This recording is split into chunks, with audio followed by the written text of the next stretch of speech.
watching this awesome video about like people's Mandela effect reactions and stuff.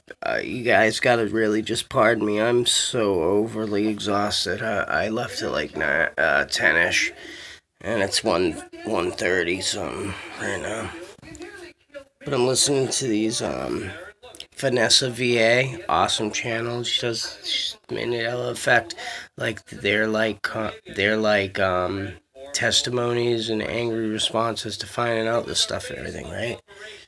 This one guy on there, he's just, I'm listening to it while I'm doing the video. Like, that's how I'm trying to shoot from the hip and show you guys that I'm real, man. I'm just giving you love and like insight and like,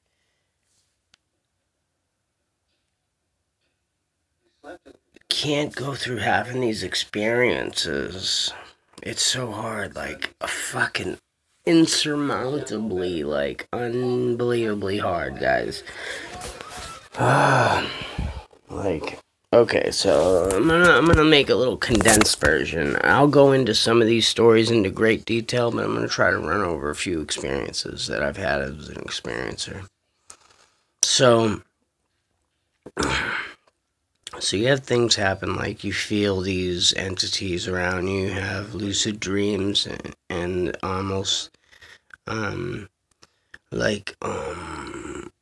demonic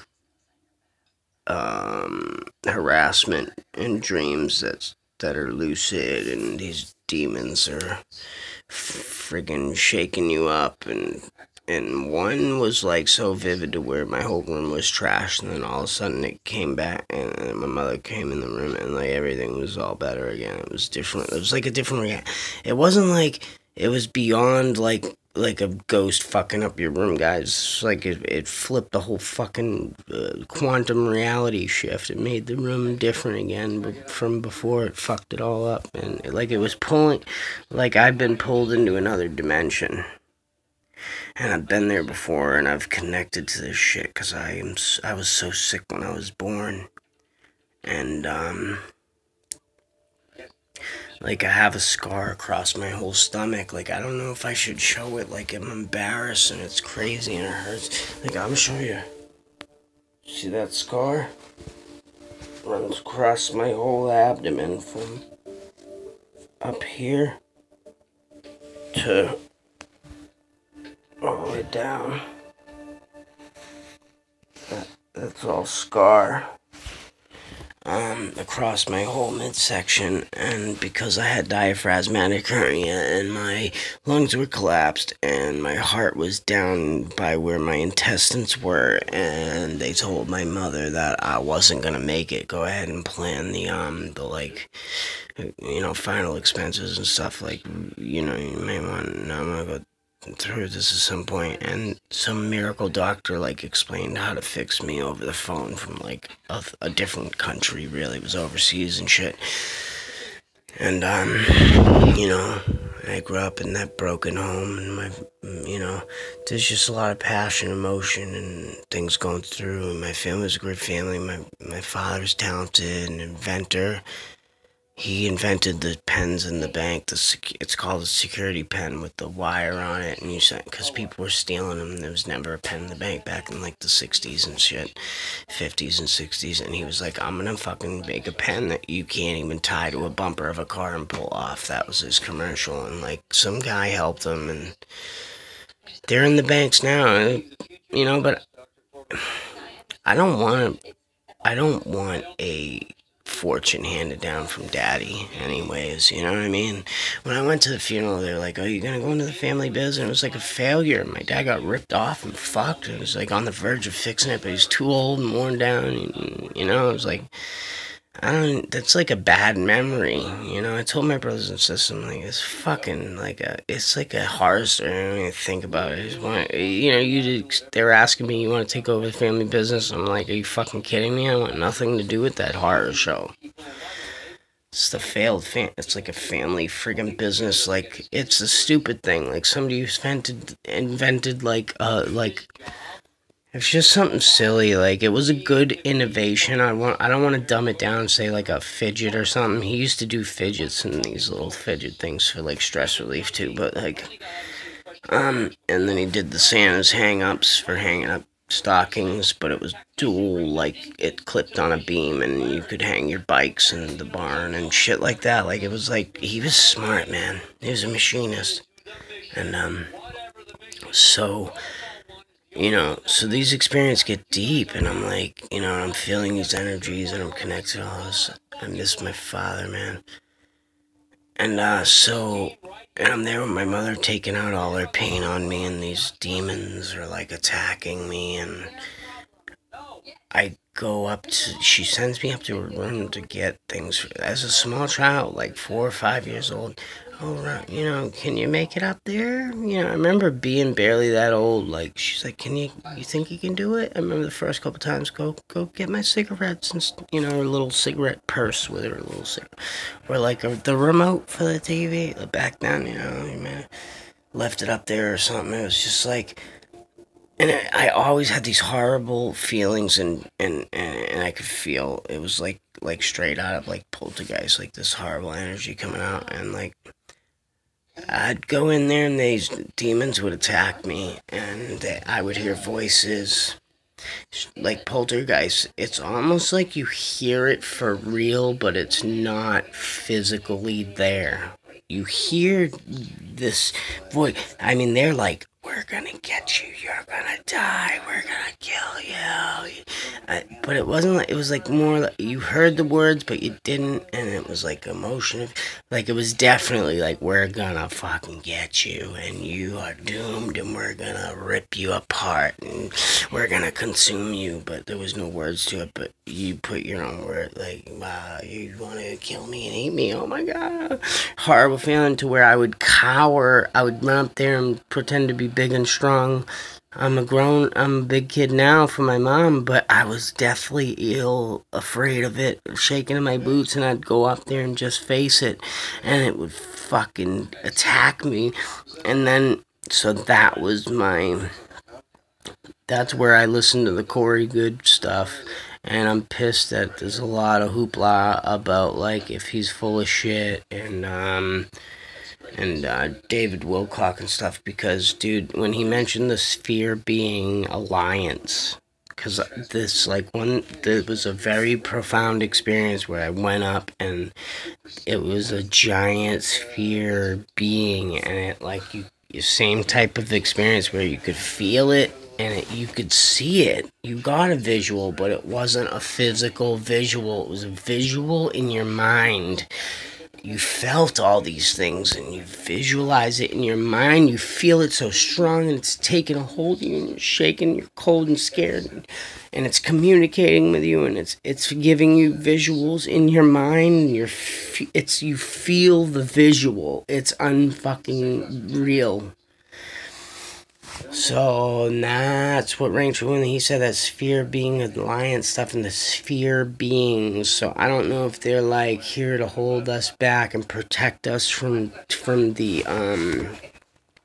this demonic, how deep the demonic entities go, because they were seriously attacking me. This shit was scary. And so I don't know, because they were intimidating too, and it was this overwhelming sphere, and I got the sense of like it was just ginormous. I was in my mother's bedroom, and it held me down and pushed me down to the bed, and I felt like I couldn't move anywhere because it was such a gigantic sphere that it was like like a mountain-sized sphere. But I was in my mother's room, and I felt it still in the room over me, holding me down to the bed to just lie still, and all I could do was just lie still there and not move and let the demonic voices and the attack pass. And then I ran out of there, and that was one of the last times it ever happened. It's a revelation to me now that I'm telling my story. It's crazy. That's why I was reaching out to people, trying to get them to interview me, because I work hard, and I'm just an everyday fucking shitbag over a saute pan and a grill, cooking Chef Henry. Like, I'm just trying to be Henry. But I feel a weight coming off talking about this now. Jeez, what a relief. Oh man. So that brings me to, so that was the sphere beings and the demonic attacks and like, and then, I heard, this one's gonna get deep too. I feel the calling to look out the window, and I'm about 11, 10.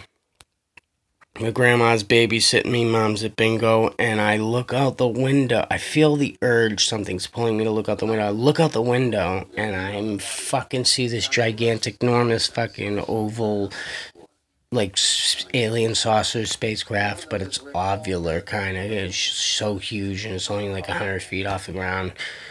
And with lights and shit, and the big giant light in the middle, and then when I heard all the stuff about the friggin' how that 0 point energy works, and with the heavy element and the spin and all the electronic forces and shit, and I started like, oh my god, and then that the government might be a hold of some of this stuff, or making their own facsimile shit and trying to use it. I was like, dude, either the aliens were there, like either it was one of them it was either the extraterrestrials, or it was the fucking government programs with synthetic extraterrestrials, or whatever the hell. I felt such a disturbing urge to look out the window. I looked for like 1 second and looked away, like expecting nothing to be there, but realizing I had caught something. Looked back and was unbelievably blown away, and stared at it for like a good 4 or 5, like a 3.5 seconds. Locked onto it and realized this was an actual physical thing and not a glare light or anything. Like I looked away and looked back, and then fucking ran. It was like that. So I went. I'm chilling. Felt the urge. And bolted. Like that. It was just like incredibly friggin' intense, dude. So I'm just telling you, there's a lot of things I've gone through, and now that it's ringing true. Some of these people are they're really, even the full of shit ones are telling, like even the semi full of shit people that you think out there, even the government shill motherfuckers are 50% telling the truth, guys. That's what's scary. If this guy is a government shill bullshitter, dude, he's like slinging 50% truth, disinformation, misinformation stuff, guys. It's that deep, and it's real, and this is a showdown happening, man. It's going on, a lot of stuff, and it's starting to make sense. So get at me if you can. Try to support the channel. I just opened I fixed my PayPal and put it on a separate account, so I want to put every single cent that comes in on that towards the growing this channel. And I need a camera, I need stuff. I can't do this on my phone, make 15-minute videos, dude. I'm 13 minutes, I gotta go. I want to make like an hour and a half long video, dude. One after another. I can't do it. I'm doing 15-minute videos. I got all this shit bent up in me, and that's why all my other videos have been shit, crazy, and just a couple little cute little things and goofy shit. Like, I'm gonna do something. Look, I'm freezing up. I love you guys. I gotta go. I'm running out of space. Oh my god. PayPal.me/